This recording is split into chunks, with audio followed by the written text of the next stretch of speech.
Favourite serials இனி டிவிக்கு முன்பே சன் நெக்ஸ்ட் ஆப்ல ஜாலியா எல்லாருக்கும் முன்னாடியே பாருங்க. இப்பவே சன் நெக்ஸ்ட் ஆப்பை டவுன்லோட் பண்ணி சப்ஸ்கிரைப் பண்ணுங்க. நீ உன் வாயால மட்டும் உண்மையை சொல்லிடாதக்கா, அது உன் வாழ்க்கையே அழிச்சிரும். செல்வநாயகியே நம்பாத. இப்ப அவ சிரிக்கிற சிரிப்பு, தேன் ஒழுகிற பேச்சு, காற்று இந்த அன்பு எல்லாமே பச்சை பொய்.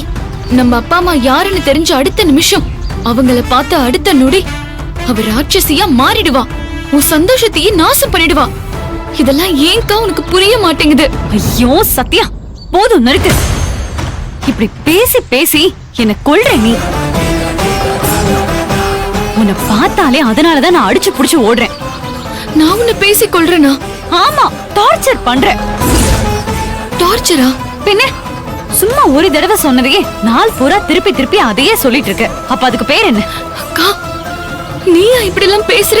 எதுக்கு இப்ப இந்த அனாவசிய பேச்சு? நான் தான் அத்தை கிட்ட எந்த உண்மையும் சொல்ல மாட்டேன்னு சொல்லிட்டேன்ல. என்னையே நம்பாம நீ போய் நல்ல பாவெல்லாம் உன் சிபாரிசுக்கு கூட்டிட்டு வர. நான் என்ன உலகம் தெரியாதவளா? நீ உண்மைய சொன்னா அவர் எவ்வளவு பெரிய ரிஸ்க்ல மாட்டுவாருன்னு உனக்கு தெரியுமா? பாத்தியா பாத்தியா, இது தாண்டி எனக்கு உன்கிட்ட பிடிக்கல. நான் தான் அத்தை கிட்ட உண்மைய சொல்ல மாட்டேன்னு சொல்றேன்ல. அப்பவும் திரும்ப திரும்ப மறுபடியும் மறுபடியும் உண்மைய சொன்னான்னு அதையே சொல்லிட்டு இருக்க பாரு. இதுதான் எனக்கு உன்கிட்ட பிடிக்கல. நான் போறேன்.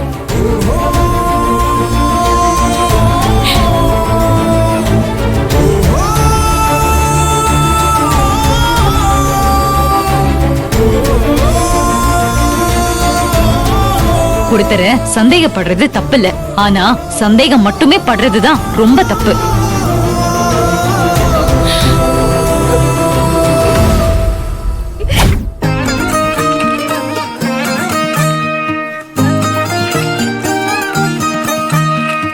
அம்மா, இந்த டிசைனை பாருங்க.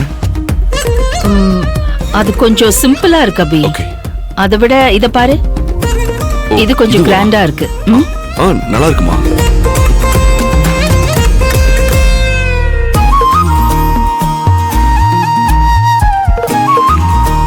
அபி இத பாரு, இது கூட நல்லா இருக்கு. இது கூட நல்லா இருக்குமா? மா, அங்க பாரு, அத்தை ஏதோ நகை வாங்குறதுக்காக கேட்லாக் பார்த்து செலக்ட் பண்ணிட்டு இருக்காங்க. வாடி, நாம ஏதாவது ஆட்டை போட முடியுமான்னு பாப்போம். இந்த டிசைன் நல்லா இருக்குல்ல? இத பாருங்க, இந்த டிசைன் சூப்பரா இருக்கே. நீ எப்ப வந்த? இப்பதான்.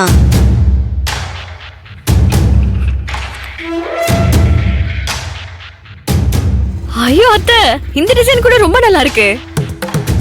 ஆமா நீ, அதுவும் சூப்பரா இருக்கு. தேவி வா வா வா, தள்ளுங்க தள்ளுங்க. வா தேவி வா. என்னத்த பாரு, இந்த டிசைன்ல ஏதாவது நல்லதா கிராண்டா செலக்ட் பண்ணு. உனக்கு நகை வாங்கணுமா? எனக்கு எதுக்கத்த நகை? தேவி, என்னம்மா இப்படி சொல்லிட்ட? செல்வா உனக்கு நகை வாங்கி கொடுக்கிற மூட்ல இருக்கா. அவளை மூட் அவுட் பண்ணாத. எதுக்கத்த திடீர்னு? இப்பதானே அத்தை இந்த குடும்பத்தோட பாரம்பரிய நகையெல்லாம் எனக்கு கொடுத்தீங்க. அது வேற இது வேறம்மா. நாளைக்கு உனக்கு தாலி பிரிச்சு போடுற ஃபங்க்ஷன் இருக்கு. தாலி போடும்போது அதோட சேர்த்து ஒரு துணை செயின் போடலான்னு இருக்கேன். பரவாயில்ல, வேண்டாம்.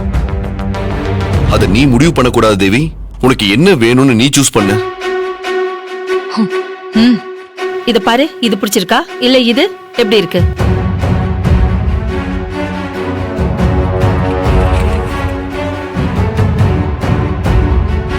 நீ பாருமா, இது பிடிச்சிருக்கா இல்ல இது பாரு, எவ்வளவு கிராண்டா இருக்கு பாரு. அத்தை, தங்கம் வைக்கிற விலையில. மருமகளே, என்னம்மா இப்படி யோசிச்சுக்கிட்டு இருக்க? தங்க வைக்கிற விலைக்கு நீ என்னமோ வேணாம்னு சொல்லிட்டு இருக்க. நீ பார்த்து செலக்ட் பண்ணு. தேவி, அதுக்காக ஃபங்க்ஷனை நிறுத்த முடியுமா? நாளைக்கு நலன் சம்பந்தி வருவாரு. அவர் முன்னால நான் வெறும் தாலி செயினை மட்டும் போட முடியுமா? ஒருவேளை சத்யாவுக்கு அவர் கிராண்டா ஏதாவது பண்ணிட்டாருன்னா அப்புறம் ஏமான மரியாதை என்னமா ஆகுறது? தேவி, அம்மா எப்படி எல்லாம் யோசிக்கிறாங்க பாரு. நாளைக்கு உங்க அப்பா அம்மா வேற வரமாட்டாங்க. நான் எவ்வளவு சொல்லியும் நீயும் அவங்க கிட்ட பேசவே இல்ல. அதுக்காக நலன் சம்பந்தி முன்னால உன்னை நான் விட்டு கொடுக்க முடியுமா? நான் உன் மாமியார் மட்டும் இல்ல, நான் உனக்கு அம்மாவா நடந்துக்க வேண்டிய நேரம். என் இன்னொரு சம்பந்திய நான் அசிங்கப்பட விட முடியுமா? அவங்க இல்லாத குறைய நான் தானேம்மா உனக்கு தீர்த்து வைக்கணும்.